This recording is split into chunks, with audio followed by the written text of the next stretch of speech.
Bismillahirrahmanirrahim. Pembahagian munafik menunjukkan bahawa mereka yang munafik ialah orang yang pura-pura Islam. Zahirnya dia menunjukkan Islam, tetapi hatinya tak percaya pada Islam. Banyak berlaku munafik ini selepas orang Islam menang dalam perang Badar, di mana masing-masing menunjukkan dia Islam, padahal dia munafik, tak percaya pada Islam. Sikap orang munafik dapat dibahagikan kepada beberapa bahagian, seperti yang dijelaskan oleh Al-Quran. Yang pertama, mereka yang mengucap dengan kalimah syahadah tetapi masih tebal dengan sifat-sifat kekafiran. Ada antara mereka yang mengucap dua kalimah syahadah, menzahirkan dirinya sebagai seorang Islam, tetapi dalam hatinya tebal dengan sifat-sifat tak percaya pada Islam. Allah Ta'ala mendedahkan dalam Quran. Firman Allah Ta'ala, وَإِذَا لَقُوا الَّذِينَ آمَنُوا قَالُوا آمَنَّا وَإِذَا خَلَوْا إِلَى شَيَاطِينِهِمْ قالوا إنا معكم إنما نحن مستهزئون الله يستهزئ بهم ويمدهم في طغيانهم يعمهون. Surah Al-Baqarah ayat 14 hingga 15. Artinya, dan apabila mereka berjumpa dengan orang-orang yang beriman, mereka berkata, kami telah beriman. Kami pun beriman juga. Kami pun Islam juga. Bila berjumpa dengan orang Islam. Dan apabila mereka kembali kepada syaitan-syaitan mereka, bertemu dengan puak-puak kafir, mereka berkata, sesungguhnya kami sependirian dengan kamu. Kami kafir macam juga, tak percaya ke Islam ni. Kami hanyalah berolok-olok. Kami olok-olok saja, main-main saja, mengaku Islam. Allah akan membalas olok-olok mereka dan membiarkan mereka terumang-ambing dalam kesesatan mereka. Allah Ta'ala biarkan mereka dalam keadaan tidak mendapat hidayah, tak dapat petunjuk. Di antaranya mereka merasa diri mereka pandai cerdik.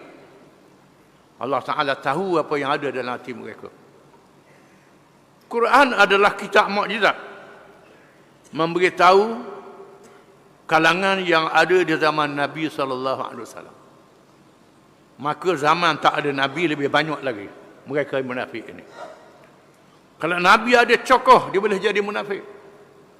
Apa lagi tak tengok Nabi dengan umat dia yang bukan Nabi, hanya bercakap Islam saja.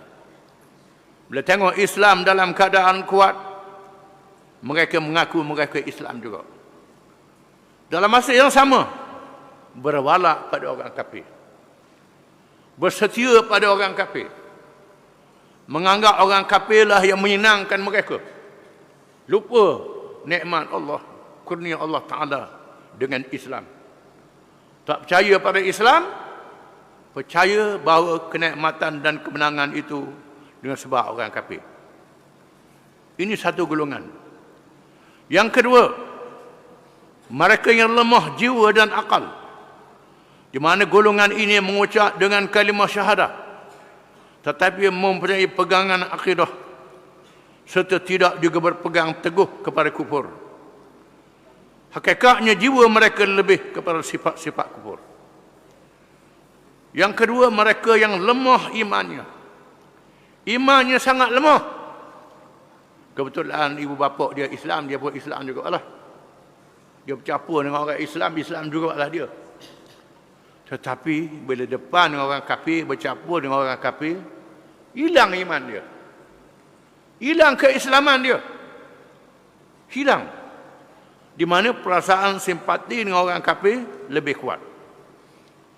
Firman Allah Ta'ala, mudhabdhabina baina dhalik, la ilaha ula'i wa la ilaha ula'. Surah An-Nisa ayat 143. Mereka dalam keadaan ragu-ragu antara iman dan kufur. tidak masuk kepada golongan ini beriman dan tidak pula kepada golongan itu kafir. Dalam hati dia masih ada lagi, ya sungguh ke Islam ni, betul ke Islam ni, dan makan saja aja, ikut orang sudahlah. Kita duduk dalam puak mana? Kalau kita duduk dalam ramai puak Islam, kita mengakui Islam. Bila duduk dengan puak kafir, bersama dengan puak kafir. Ini sejenis golongan. Mereka yang imannya lemah, dalam keadaan ragu-ragu, sekali nak ke Islam, sekali nak ke kafir. Kena faham bahawa dalam muamalah kita dengan orang kafir, Allah Ta'ala mengizinkan kita bertahaluf, bersepahaman dengan orang kafir dalam perkara yang sama untuk menentang kezaliman. Dia kena zalim, kita kena zalim. Ada kena orang kafir, dia zalimi oleh orang kafir juga. Maka kita bertahaluf, bekerjasama untuk menentang kezaliman itu. Dalam keadaan Islam tak membenarkan kita berwala. Wala dengan makna melantik si kafir, si munafik itu jadi ketua. Kafir itu jadi ketua, jadi pemimpin. Orang kafir jadi pemimpin. Percaya pada dia. Dalam dunia moden hari ini, orang kafir jadi wakil kita. Jadi wakil rakyat kita. Baik orang kafir jadi wakil rakyat kita. Dia kafir, baik. Ada pula kata orang Islam jahat. Orang kafir baik, kita pilih orang kafir lah. Dia tak sedar bahawa sebaik-baik orang kafir akhirnya kena neraka. Sejahat orang Islam akhirnya ke syurga juga. Dia kena faham. Dalam bab akidah kita kena faham. Ada kalangan kita ni tak faham dalam masalah ini. Di mana iman menjadi asas untuk diterima oleh Allah Ta'ala, dan iman menjadi asas untuk mendapat keampunan istighfarnya daripada Allah Ta'ala. Tetapi orang yang kafir, walau dia buat kebajikan macam mana sekalipun, tak diterima oleh Allah Ta'ala. Ditolak amalan soleh dia. Di hari kiamat dia masuk neraka. Dengan sebab itu, kena sedar, jangan kita ingat baik orang kafir yang kita anggap baik itu, baiklah. Baik sekadar dunia saja. Tak sampai ke hari akhirat. Tapi orang Islam yang jahat, yang zalim, kejahatan dia tak boleh sama dengan kebaikan orang kafir di sisi Allah Subhanahu Wa Taala. Orang yang beriman diterima oleh Allah Taala akan istighfarnya, diampunkan dosanya. Adapun mereka yang terang-terang syirik, tak diampun dosanya dan tak terima amalannya pada hari kiamat kelak. Ini kita kena faham. Kerana dalam kehidupan kita ini ada orang yang selalu nampak dia kafir, kita semua nampak dia kafir, dah baik, tolong hak kafir lah. Hak kafir, baik macam mana pun, akhir dia kena neraka. Hak Islam, jahat macam mana pun, sekali iman dia ada, akan tiba masanya dia diampun oleh Allah Ta'ala. Ini disebut oleh Al-Quranul Karim dalam ayat-ayat yang banyak. Oleh kerana kebanyakan kita ni buta Quran, tak mengaji dah, tak faham dah Quran ni, maka jadi celaru. Yang ketiga, orang-orang kafir Yahudi, ahli kitab, yang bersikap munafik terhadap perjanjian kesetiaan kepada negara Islam dan Rasulullah sallallahu alaihi wasallam. Mereka tetap dianggap sebagai rakyat dalam negara Islam, sekalipun mereka tidak menganut Islam. Mereka terdiri dari Bani Qunaiqa, Bani Nadir, Bani Quraidah, dan Bani Al-Haris. Rasa dendam dan kebencian mereka menebal di hati mereka, dan sentiasa mencari jalan serta kesempatan untuk merosakkan kedudukan orang-orang Islam. Mereka membuat hubungan sulit dengan orang-orang musyrikin dan menggalakkan orang musyrikin memerangi Rasulullah sallallahu alaihi wasallam, serta memberi semangat kepada mereka, kepada orang musyrikin, supaya terus berpegang kepada ajaran nenek moyang mereka yang sesat. Mereka menabur fitnah, kononnya ajaran nenek moyang itu yang lebih baik, lebih benar dari ajaran Rasulullah sallallahu alaihi wasallam. Padahal mereka mengetahui akan kebenaran ajaran Islam.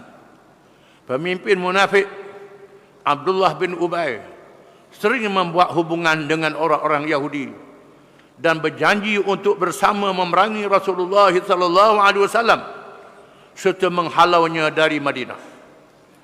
Termasuk kalangan ini ialah Abdullah bin Ubay yang didedahkan sifat mereka di dalam Al-Quranul Karim dengan tidak disebut namanya, di mana Abdullah bin Ubay dalam senyap-senyap berhubung dengan orang Yahudi, dan termasuk di kalangan orang Yahudi itu yang tak masuk Islam, menunjukkan baiknya, menunjukkan setianya di bawah kerajaan Islam, kerana mereka menerima Sahifah Madinah, perjanjian Madinah atau piagam Madinah. Dalam piagam Madinah itu memberi perlindungan kepada orang bukan Islam yang bernaung di bawah kerajaan Islam. Tetapi ada di kalangan mereka yang menyembunyikan sifat yang buruk dan dendam terhadap Islam dan mengadakan muafakat dengan orang-orang musyrikin mencetuhkan bala tentera Ahzab yang melacurkan perang Ahzab yang akan kita baca kisahnya, menghalau orang-orang munafik dari masjid. Kadang-kadang mereka tidak boleh menyembunyikan rahsia sehingga terdedah di dalam masjid. Ibnu Ishaq rahimahullah meriwayatkan, Ibnu Ishaq ialah seorang ulama yang banyak meriwayatkan tentang sejarah, sirah nabawiyah, di mana dikenali dengan sirah Ibnu Hisham. Ibnu Hisham mengambil dari Ibnu Ishaq, seorang yang banyak meriwayatkan tentang kisah Nabi SAW. Ibnu Ishaq rahimahullah meriwayatkan, pada suatu hari beberapa orang munafik berkumpul di masjid Rasulullah SAW. Mereka berbisik sesama mereka sehingga hampir bertemu kepala dan pipi. Tiba-tiba mereka terserempak dengan Rasulullah SAW. Lalu Rasulullah SAW memerintahkan para sahabat radhiyallahu anhum supaya menghalau mereka keluar walaupun dengan cara yang kasar. Para sahabat pun bertindak, ada yang dihardik, yang dijekah, ada yang diheret kaki, yang berjanggut ditarik janggut, dan yang berjambu ditarik jambu dengan keras. Tindakan ini diambil setelah menerima bukti yang terang. Bila ada bukti yang terang, maka Nabi suruh bertindak terhadap orang munafik ini. Bahkan ada satu kisah, Abdullah bin Ubay turun ayat Quran menceritakan tentang perangai Abdullah bin Ubay. Anak dia yang beriman, yang benar-benar beriman, bertemu dengan Nabi SAW, minta izin, dia pancung leher ayah dia yang munafik ini. Nabi kata tak boleh. Nabi larang bertindak dengan membunuh mereka, kerana kalau bertindak akan jadi fitnah, akan disebarkan berita Muhammad membunuh sahabat-sahabat dia. Maka Nabi melarang tindakan hukuman secara nyata pada orang munafik. Tindakan sekadar marah saja. Islamnya beberapa orang ahli kitab, di tengah-tengah berlakunya pertemuan dan perlawanan dengan orang munafik, terdapat orang-orang Yahudi ahli kitab yang masuk Islam. Di kalangan ahli kitab terdapat juga mereka yang ikhlas mencari kebenaran dan sentiasa menunggu kedatangan Nabi akhir zaman. Mereka kuat berpegang dengan agama asal yang tidak dipindah. Mereka telah dinyatakan oleh Allah di dalam firman-Nya, "Laisu sawa'a min ahlil kitab ummatun qa'imatun yatluna ayatillahi ana al-laili wa hum yasjudun yu'minuna billahi wal yawmil akhir wa ya'muruna bil ma'ruf wa yanhauna 'anil munkar wa yusari'una fil khairat wa ulaika minas salihin." Surah Al-Imran ayat 113 hingga 114. Maksudnya mereka itu tidak sama. Di mana orang-orang Yahudi dan orang Kristian itu tidak sama. Kita tak boleh pukul sama, tak boleh. Ada di antara ahli kitab itu golongan yang bersikap betul. Ada kalangan Yahudi dan Nasrani yang betul sikapnya. Mereka membaca ayat-ayat Allah pada beberapa waktu di malam hari dalam keadaan mereka bersujud bersembahyang. Ada antara mereka yang membaca kitab Taurat dan Injil dan beribadat di waktu malam, menyembah Allah Ta'ala. Mereka beriman kepada Allah dan hari akhirat. Mereka menyuruh kepada kebaikan dan mencegah kemungkaran. Dan mereka bersegera kepada mengerjakan kebajikan. Mereka itu termasuk di kalangan orang-orang yang saleh. Allah Ta'ala sebut, ada kalangan ahli kitab Yahudi dan Kristian yang beriman kepada Allah. Mereka ingin mencari kebenaran. Mereka ni buat ibadat, membaca kitab suci mereka Taurat dan Injil. Buat ibadat semayang di waktu malam dengan cara mereka. Ada antara mereka yang mendapat hidayah daripada Allah pada akhirnya, dan mereka masuk Islam.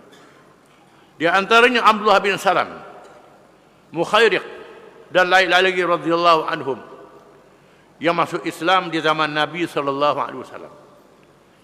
Ada dalam kisah perang Uhud, seorang Yahudi bernama Mukhairiq, ketika hampir berlakunya perang, dia bertemu dengan Nabi SAW, mengatakan dia nak berperang dengan Nabi, dan dia masuk Islam. Kalau dia mati dalam peperangan itu, hartanya diwakafkan fi sabilillah. Dan dia mati dalam perang Uhud. Dia mati syahid dalam perang Uhud. Orang tak tahu, orang ramai tak tahu dia masuk Islam. Dan Nabi memberitahu bahawa Mukhairiq masuk syurga. Masuk syurga. Seorang yang masuk Islam mengucap 2 kalimah syahadah, tak pernah semayang, tak pernah berpuasa cara Islam, dia masuk Islam, dan husnul khatimah, penutup yang sangat baik. Ini termasuk dalam kalangan yang disebut di dalam ayat ini. Abdullah bin Salam, seorang alim Yahudi yang terkenal, menyoal Nabi SAW dengan soalan-soalan yang tidak boleh dijawab mereka oleh seorang Nabi. Nabi menjawab soalan-soalan itu, Abdullah bin Salam tu beriman, jadi orang Islam. Termasuk kalangan yang Rasulullah sebut dia ni ahli syurga. Abdullah bin Salam ada ahli syurga. Ada hadis riwayat dia. Wallahu a'lam.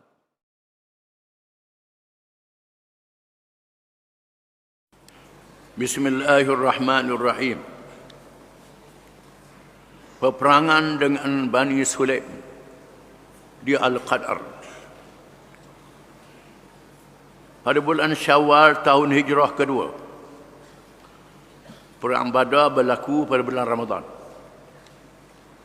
Bulan Syawal berlaku lagi gerakan ketenteraan.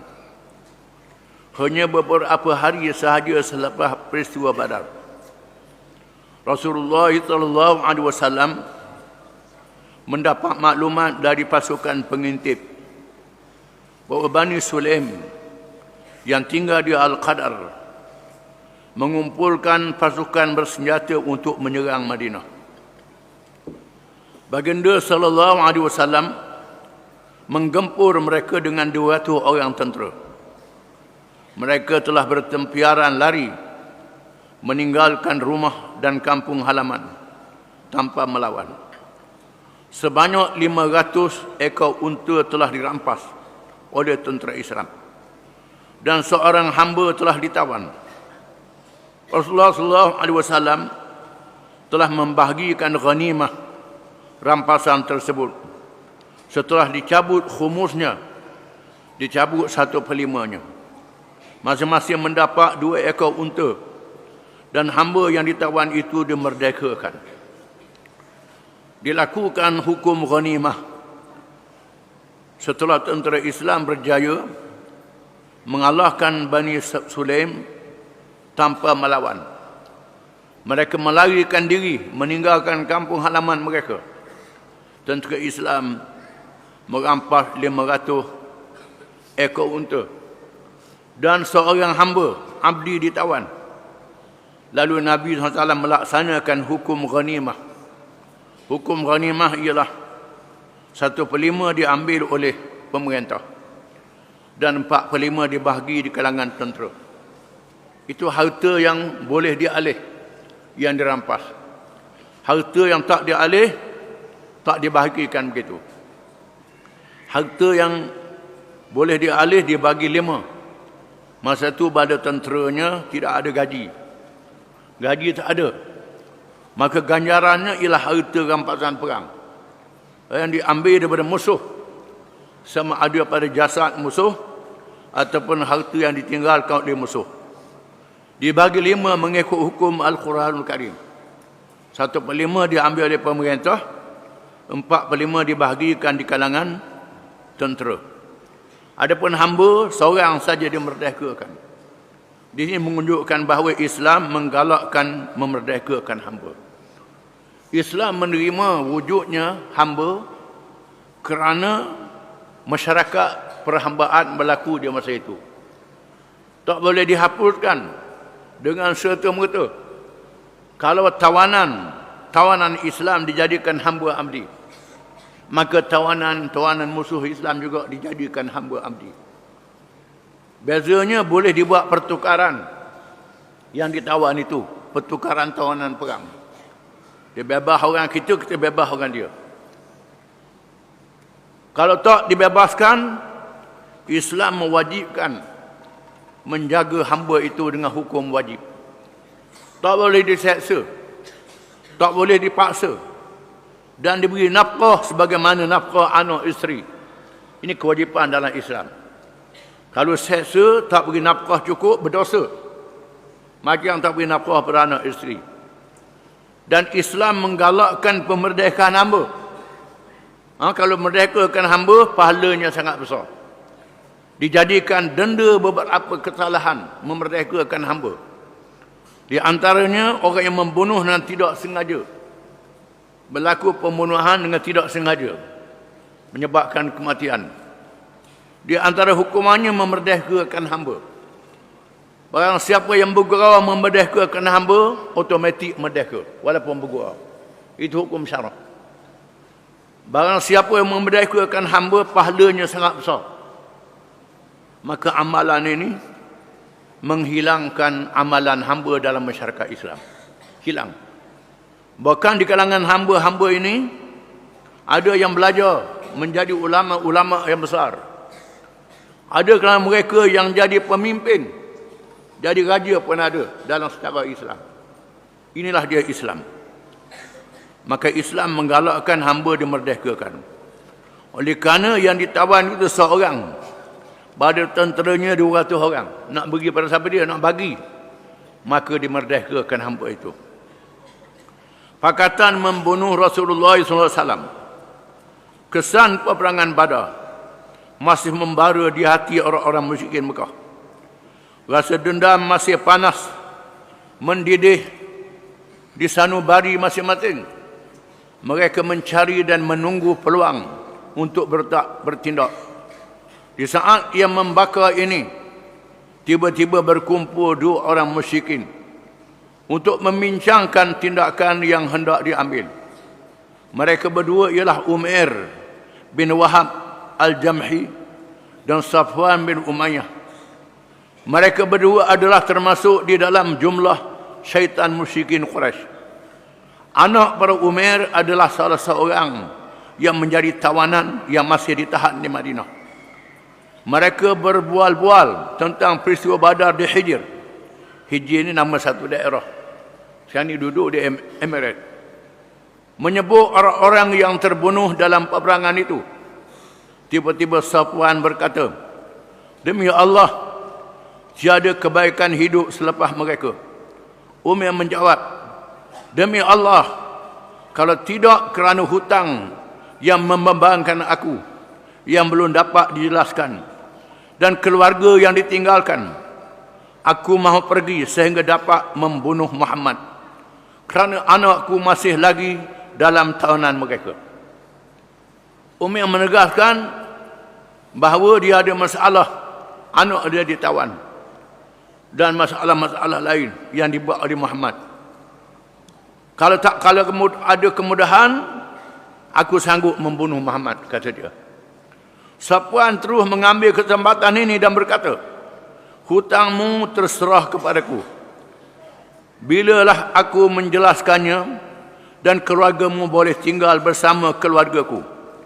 Aku yang menyaranya. Aku mampu melakukan semua.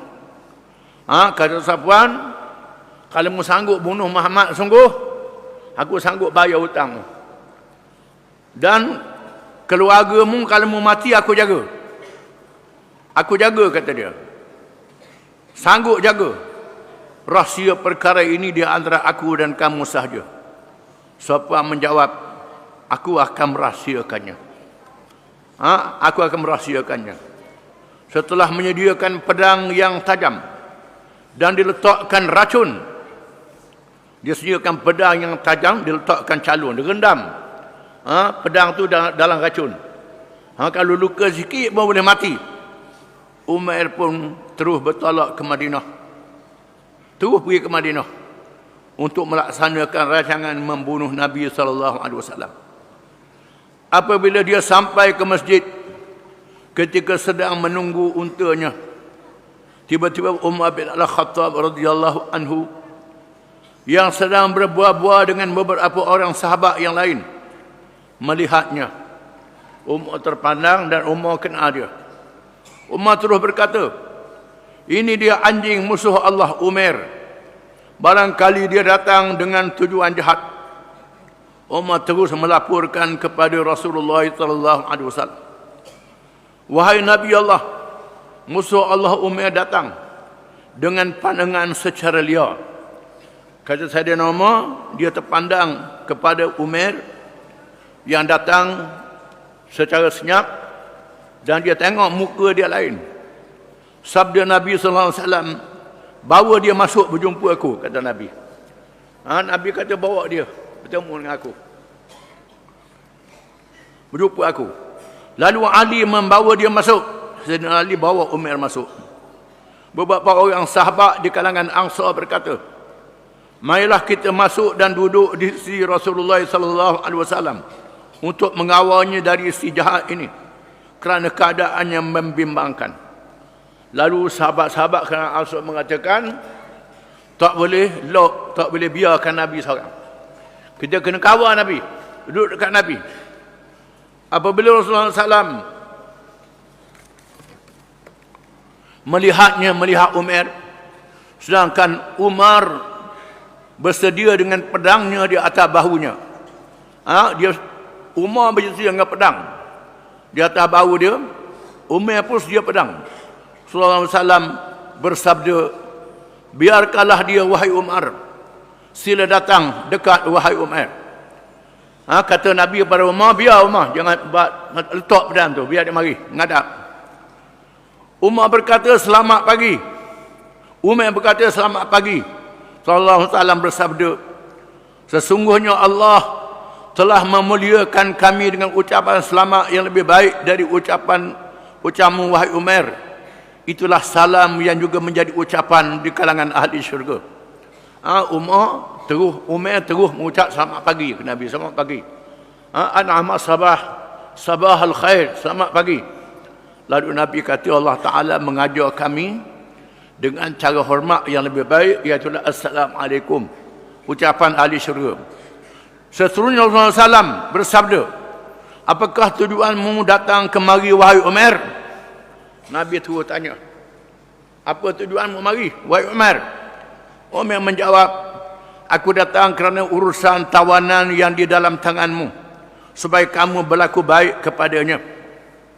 Kata Umar, mari ini ialah berkenaan dengan anak aku yang ditawan, supaya berlaku baik. Rasulullah SAW bersabda, apakah tujuan pedang yang tersangkut di lehermu, di bahumu itu? Nabi kata, tujuan membawa pedang itu apa dia? Umar menjawab, Allah mensialkan pedang tidak membahayakan kita sedikit pun. Kata Umar, pedang ni tak bahaya. Rasulullah SAW bersabda, percayalah apa kataku terhadap tujuan kedatanganmu. Lalu Nabi kata, aku tahu tujuanmu. Allah Ta'ala beritahu ke Nabi. Beritahu Nabi, diberitahu oleh malaikat Jibril. Umar menjawab, saya tidak ada datang ke sini malaikat dengan tujuan yang saya katakan itu. Tujuannya kerana nak bincang pasal tawanan. Rasulullah SAW bersabda, sebenarnya awak duduk di Hijr, kata Nabi. Mau pergi ke Hijr bersama Safwan bin Umayyah. Kamu berbual mengenai orang-orang yang terbunuh di Badar, yang dikebumikan di Qalib. Kemudian awak berkata, kalaulah tidak kerana hutang yang membebankanku dan keluargaku, nescaya aku keluar sehingga dapat membunuh Muhammad. Lalu Safwan sanggup menanggung hutang dan menyara keluargamu supaya awak membunuhku, dan Allah menghalang di antaraku dan kamu dalam perkara ini, kata Nabi. Tuhan beritahu padaku, Tuhan beritahu padaku membincang dengan Safwan nak bunuh aku. Dan Safwan sanggup nak bayar hutangmu dan sanggup nak jaga keluargamu. Umar berkata, aku percaya bahawa engkau sebenarnya Rasulullah. Dahulunya kami membohongi apa yang kamu bawa kepada kami, berita yang datang dari langit dan wahyu yang diturunkan kepadamu. Perkara ini, yakni perbincangan membunuh Rasulullah, sebenarnya tidak diketahui oleh orang lain melainkan saya dan Safwan sahaja. Orang lain tak tahu, tak ada orang lain. Maka demi Allah, sesungguhnya saya yakin bahawa tiada siapa yang memberitahu kepadamu melainkan Allah. Allah yang beritahu. Maka saya bersyukur, alhamdulillah, yang telah memberi hidayah kepada saya menjadi Islam dengan membetulkan saya dengan cara ini, kata Umar. Kemudian dia berikrar dengan syahadah yang benar. Rasulullah SAW bersabda, ajarlah saudara kamu ini sehingga ia memahami ajaran agamanya. Bacakanlah kepadanya Al-Quran dan bebaskanlah tawanannya. Bebaskan anak dia. Umar terus masuk Islam kerana melihat mukjizat yang ada pada Nabi SAW, di mana perbincangan dia nak bunuh Nabi, tak ada siapa yang tahu, dia dua orang saja. Bila dia mari, Nabi menceritakan satu persatu apa yang dia bincang. Ini Rasulullah sungguh, Nabi sungguh, tak ada siapa yang beritahu melainkan Allah. Lalu Umar masuk Islam. Adapun Safwan menunggu-nunggu berita hasil rancangan jahat yang dilakukan itu. Kawan dia Safwan ni tunggu bilalah siapa berita Muhammad ni mati. Dia berkata rakan-rakannya, tunggulah berita gembira yang dapat melupakan kamu dari peristiwa Badar. Dia bertanya berita tentang Umar kepada setiap rombongan kabilah yang datang. Mana-mana kabilah yang datang ke Madinah, dia tanya, apa khabar Umar? Umar mana jadi? Sehinggalah dia mendapat berita bahawa Umar telah memeluk Islam. Maka alangkah marahnya sehingga dia bersumpah tidak mahu bercakap lagi dengan Umar dan tidak mengambil apa-apa manfaat daripadanya. Umar pulang ke Mekah, mengajak orang-orang lain kepada Islam, dan dia telah berjaya mengislamkan beberapa orang. Demikianlah terbukti kesungguhan keislamannya. Bukan sahaja Islam untuk dirinya, tetapi juga menunaikan kewajipan menyampaikan Islam kepada orang lain. Umar buktikan ikhlas Islam dia ni. Bila dia balik di Mekah, dia ajak orang lain masuk Islam pula. Menandakan dia Islam sungguh lah tu. Dia ajak orang lain, bukan saja dia Islam, dia dakwah pula ajak orang lain masuk Islam. Menandakan dia Islam sungguh dengan ikhlas, kerana dia melihat sendiri perkara yang ghaib, yang tak diketahui oleh orang melainkan oleh Allah Subhanahu Wa Taala, yang melaporkan kepada Nabi SAW, menandakan kerasulan dan kenabiannya. Wallahu a'lam.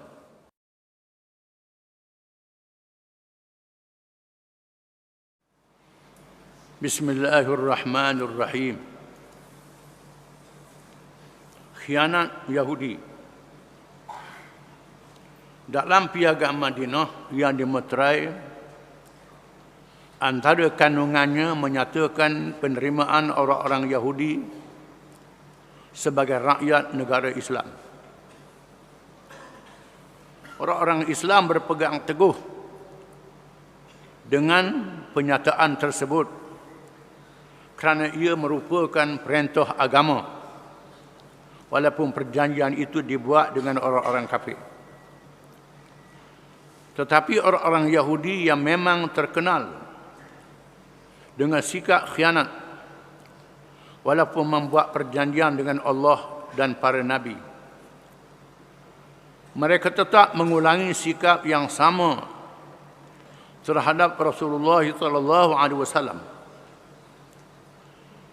Mereka menjalankan gerakan menentang Islam dan penganutnya secara menghasut dari dalam, seperti menimbulkan keraguan terhadap ajaran Islam dengan melaga-lagakan umat Islam. Kita baca dulu di mana Madinah, tempat hijrahnya Nabi SAW, ditegakkan negara Islam yang pertama menjadi contoh kepada seluruh manusia di akhir zaman. Diwujudkan di Madinah itu masyarakat majmuk. Di antara penduduknya ialah golongan ahli kitab, khususnya orang-orang Yahudi yang terkenal dengan bijak, cerdik dan berilmu. Mereka punya kitab. Dalam kitab mereka disebut berkenaan dengan zahirnya Nabi akhir zaman, dengan sifat-sifatnya yang nyata. Bahkan mereka yang berkumpul di Madinah itu, apabila melihat di bumi Madinah ada tanda keberkatan, tempat hijrah Nabi akhir zaman yang dijanjikan oleh Allah Subhanahu wa taala, mereka berkumpul di situ dan ulama-ulama mereka berkhutbah, bersyarah, mengajar, memberitahu kepada pengikut-pengikut berita zahir Nabi akhir zaman, menanda akhir zaman, akhirnya dunia ini. Mereka mesti beriman kepadanya. Mereka menunggu kedatangan Nabi itu. Apabila Nabi SAW diutuskan oleh Allah, tiba-tiba orang Madinah, Aus dan Khazraj, dua kabilah Arab, beriman kepada Allah dan Rasul akhir zaman itu. Kerana mereka mendapat maklumat daripada orang-orang Yahudi. Malangnya, kebanyakan orang Yahudi tak beriman. Di antara sebabnya kerana ta'assub, fanatik kepada kebangsaan Yahudi. Mereka mengharapkan Nabi akhir zaman itu daripada kaum Yahudi. Tiba-tiba dilantik daripada kaum Arab, bukan kaum Yahudi. Padahal Yahudi dan Arab ini daripada keturunan Nabi Ibrahim alaihissalam. Satu rumpun dikenali bangsa Sam ataupun Semitik. Ibrahim mempunyai anak Ismail, lahir bangsa Arab. Ishak, Yaqub, lahir bangsa Yahudi. Itu sahaja ceritanya. Kerana mereka berbangga dengan keturunan Nabi Yaqub bin Ishak bin Ibrahim alaihissalam. Kebanggaan ini menyebabkan mereka jadi sombong. Di antara Yahudi yang terus masuk Islam, bila bertemu dengan Nabi SAW, di antara mereka menunggu untuk melihat dalil dan bukti yang seterusnya. Tetapi kebanyakan mereka tidak beriman. Bukan saja mereka tak beriman, mereka bertindak mengkhianati Nabi dan sahabat-sahabatnya. Antara contohnya, mereka hampir berjaya melaga-lagakan antara puak Aus dan Khazraj yang pernah berperang di zaman jahiliyah, dengan meniupkan asabiyah jahiliyah melalui seorang yang bernama Syas bin Qais. Beliau sangat benci dan mendendami Islam dan umatnya. Beliau telah bertindak sebagai batu api dengan menyuruh seorang Yahudi melagukan syair-syair yang mengingati kembali peristiwa peperangan yang berlaku antara kedua puak di zaman jahiliyah. Ekoran dari itu, di kalangan kedua puak ada yang bermegah dengan kejayaan puaknya dan seterusnya berjanji untuk bertempur. Berita tentang perkara tersebut telah sampai ke pengetahuan Rasulullah SAW. Di antara kerja Yahudi ialah melagakan orang Islam. Aus dan Khazraj, dua penduduk, dua kaum yang tinggal di Madinah. Aus dan Khazraj ini berperang di zaman jahiliah. Rasul tahun berperang. Bila mereka masuk Islam, mereka bersaudara, bersatu. Mereka mengikut perintah Allah dan Rasulnya supaya mereka bersatu dengan Islam. Orang Yahudi tidak senang dengan perpaduan umat Islam ini.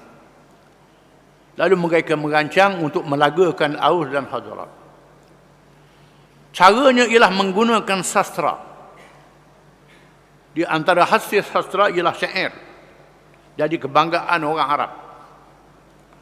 Syair memuja pahlawan masing-masing. Di kalangan Yahudi ada penyair-penyair. Lalu mereka memuja pahlawan-pahlawan Aus dan Khazraj. Mereka dua kumpulan penyair.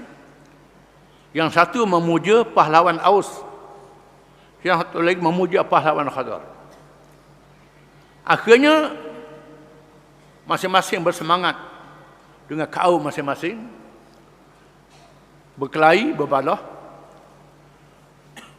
Kalau nak tengok sungguh, kita berperang balik, baru tahu siapa sebenarnya pahlawan. Hampir mencetuskan peperangan. Berita itu sampai kepada Nabi SAW. Lalu baginda dan beberapa orang sahabat dari kalangan muhajirin telah pergi menemui kedua-dua pihak. Kepada mereka, SAW bersabda, "Ya ma'syaral muslimin, Allah Allah, apabila awal jahiliyatin wa ana baina azhurikum ba'da an hadakumullah lil Islam wa akramakum bihi wa qata'a bihi ankum amral jahiliyah wa istanqadakum bihi minal kufr wa allafa baina qulubikum." Ini ucapan Nabi SAW. Maksudnya, wahai orang-orang Islam, Allah Allah, adakah masih menyahut seruan ke arah jahiliyah? Padahal aku masih berada di kalangan kamu. Padahal Allah telah memberi hidayah Islam kepada kamu, memuliakan kamu dengannya dengan Islam, memotong putus hubungan kamu dengan jahiliyah, menyelamatkan kamu dari kekufuran, dan Allah menjinakkan hati-hati kamu. Dengan ucapan yang diberikan oleh Rasulullah SAW itu, mereka pun sedar bahawa semuanya itu adalah dorongan syaitan dan tipu daya musuh. Mereka pun menangis kerana menyesal dengan sikap mereka dan berpeluk sesama mereka. Sehubungan dengan itu, Allah berfirman, Allah menurunkan wahyu. Firman Allah Ta'ala, "Ya ayyuhalladzina amanu in tuti'u fariqan minal ladzina utul kitab yaruddukum ba'da imanikum kafirin wa kaifa takfuruna wa antum tutla 'alaikum ayatullah وفيكم رسوله ومن يعتصم بالله فقد هدي إلى صراط مستقيم يا أيها الذين آمنوا اتقوا الله حق تقاته ولا تموتن إلا وأنتم مسلمون واعتصموا بحبل الله جميعا ولا تفرقوا واذكروا نعمة الله عليكم إذ كنتم أعداء فألف بين قلوبكم فأصبحتم بنعمته إخوانا وكنتم على شفا حفرة من النار فأنقذكم منها Kadzalika yubayyinu Allahu lakum ayatihi la'allakum tahtadun. Surah Al-Imran ayat 100 hingga 103. Maksudnya, hai orang-orang yang beriman, jika kamu taat sebahagian dari orang-orang yang diberi kitab, iaitu orang Yahudi, nescaya mereka akan memesongkan kamu menjadi orang-orang kafir setelah kamu beriman. Bagaimanakah kamu sampai menjadi kafir, padahal ayat-ayat Allah dibacakan kepada kamu dan Rasulnya pun berada di tengah-tengah kamu? Barang siapa yang berpegang teguh kepada agama Allah, maka sesungguhnya dia diberi petunjuk kepada jalan yang lurus. Hai orang-orang yang beriman, bertakwalah kamu kepada Allah dengan sebenar-benar takwa, dan janganlah sekali-kali kamu mati malaikat dalam keadaan Islam. Dan berpegang teguhlah kamu sekalian kepada tali Allah, yakni agama Islam. Dan janganlah kamu bercerai-berai, dan kenangkanlah nikmat Allah kepada kamu ketika kamu bermusuh-musuh semasa jahiliah dahulu, lalu Allah menyatukan di antara hati-hati kamu sehingga kamu bersatu padu dengan nikmat Islam, maka menjadikan kamu dengan nikmat Allah itu orang-orang Islam yang bersaudara. Dan kamu dahulu telah berada di tepi jurang neraka disebabkan kekufuran kamu semasa jahiliah. Lalu Allah selamatkan kamu dari neraka itu disebabkan nikmat Islam juga. Demikianlah Allah menjelaskan kepada kamu ayat-ayat keterangannya supaya kamu mendapat petunjuk hidayah daripada Allah. Peristiwa di atas merupakan satu dari bukti betapa khianatnya orang-orang Yahudi terhadap Islam dan penganutnya. Selain dari itu, banyak lagi cara lain yang dibuat oleh orang-orang Yahudi. Antaranya ialah menimbulkan keraguan di kalangan penganut Islam di waktu pagi berpura-pura beriman, dan di waktu petang menjadi kafir. Manakala orang-orang Islam yang miskin, yang ada hubungan dalam kegiatan ekonomi, akan ditindas habis-habisan. Rasulullah SAW mengambil sikap bersabar dengan kerana orang-orang Yahudi. Baginda tidak bertindak kasar terhadap mereka, sehinggalah kejahatan mereka sampai ke peringkat yang mengancam keselamatan negara Islam dan masyarakatnya. Kita menyaksikan bagaimana iman orang Islam generasi awal. Sebaik saja mereka mendengar ayat-ayat Quran, mereka terus bermaaf di antara satu sama lain, menandakan bagaimana ayat itu masuk dalam hati mereka. Mereka bukan saja baca Quran, bahkan mereka beriman dengan pengetahuan Al-Quran itu. Gambarkanlah bagaimana di tengah-tengah panas membara nak berperang, bila dengar ayat Quran, dengar ucapan Nabi, mereka balik serta-merta kepada Islam. Ia menandakan keimanan mereka yang sungguh, hati yang ikhlas pada Allah Ta'ala. Walaupun ayat ini diturunkan 1400 tahun yang lalu, Quran adalah hidayah kepada umat Islam sehingga hari kiamat. Bukan tertentu zaman Nabi saja, sampai zaman kita dan sehingga hari kiamat. Orang Islam mesti balik pada Islam. Dan kita menyaksikan bagaimana musuh-musuh Islam ini tak berhenti dalam melagakan orang Islam. Di zaman mutaakhir, kita menyaksikan kejatuhan khilafah Uthmaniyah yang berlaku di awal abad yang lalu.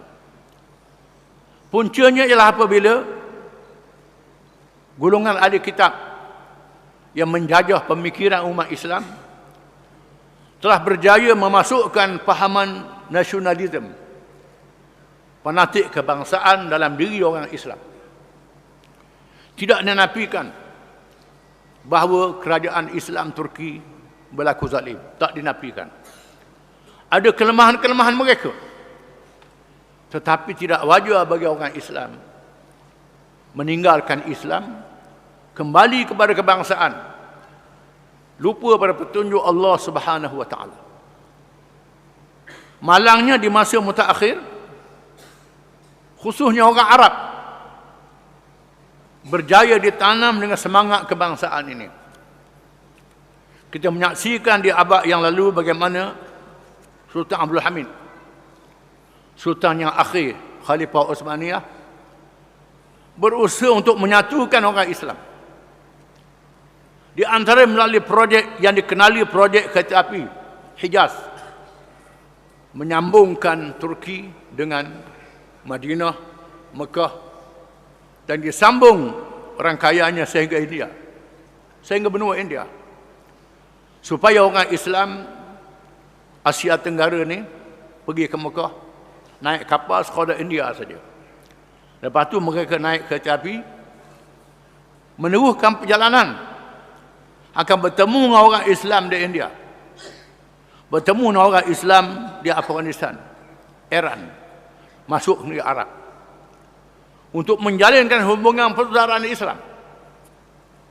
Projek ini memakan biaya yang besar jumlahnya, tetapi dapat dilaksanakan fasa yang pertama, daripada Turki sehingga Madinah. Bahkan orang-orang kaya Islam sanggup menyumbangkan wakaf, menyumbangkan duit yang banyak untuk diwakafkan bagi menghubung orang Islam.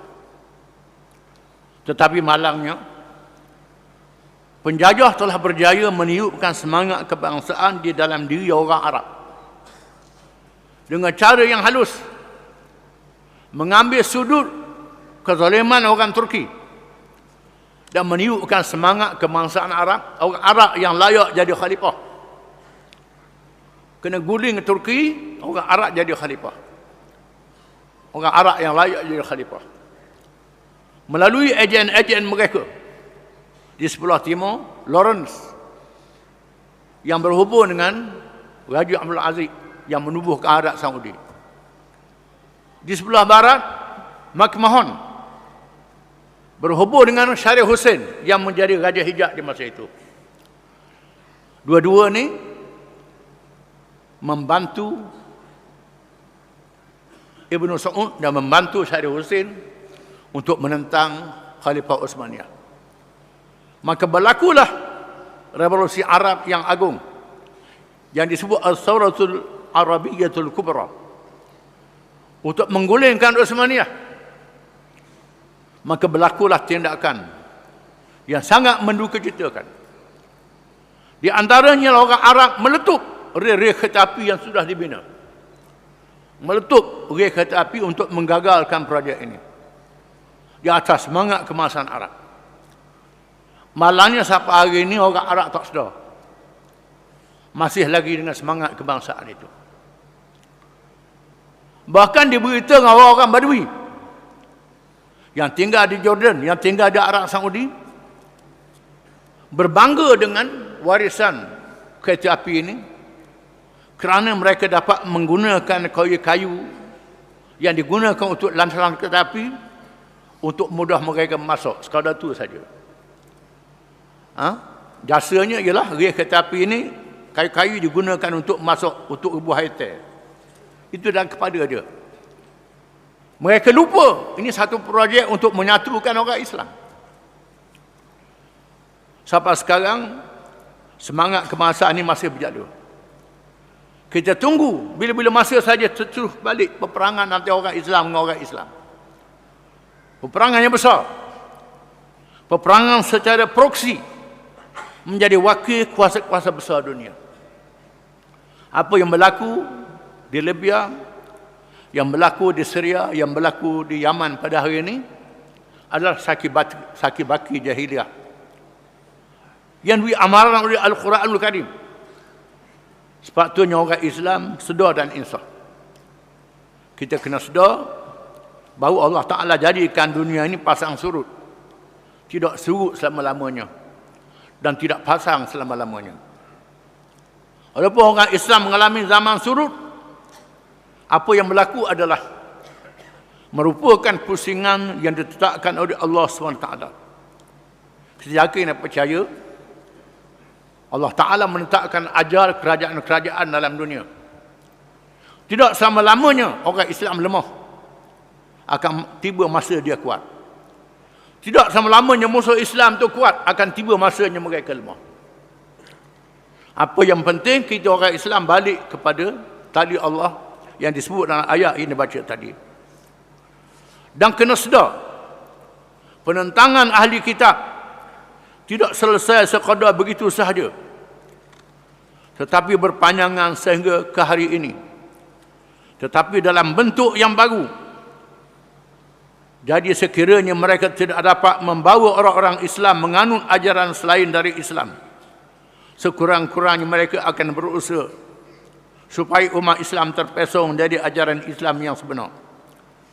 Antaranya ialah mengembalikan umat Islam kepada zaman jahiliah serta mencipta ajaran-ajaran baru yang lain dengan nama dan bentuk yang baru. Kita kena sedar akan wujud ajaran-ajaran baru yang dicetuskan di tengah masyarakat Islam. Kalau di zaman Abbasiyah dulu dimasukkan pahaman-pahaman falsafah, Mu'tazilah, Jabariyah, Qadariyah dan lain-lain. Jadi masalah pada orang Islam. Namun ada ulama-ulama mujaddidun dan muslihun yang menyediakan orang Islam. Mereka juga melakukan pembaharuan untuk lawan Islam. Di masa mutaakhir ini, mereka memperkenalkan ideologi dan teori-teori moden. Sosialisme, komunisme, pragmatisme, nasionalisme. Macam-macam lagi. Melalui sekularisme yang lahir daripada berbagai-bagai ajaran yang berkait dengan urusan dunia. Khususnya orang Islam yang jahil tentang agama. Ingat bahawa urusan dunia tak berkait dengan agama. Politik tak berkait dengan agama, ekonomi tak berkait dengan agama. Tak berkait dengan agama. Ini memudahkan dibuka pintu kepada ideologi dan teori-teori. Kita menyaksikan bagaimana orang Islam sanggup berperang kerana menegakkan ideologi asing ini. Sanggup berjuang, lupa pada agama mereka sendiri. Ini sedang berlaku sekarang. Apa yang disebut dalam ayat Quran kita baca tadi adalah hakikat. Quran adalah kitab Allah yang benar sehingga hari kiamat. Yang penting kita balik pada Quran. Wallahu a'lam.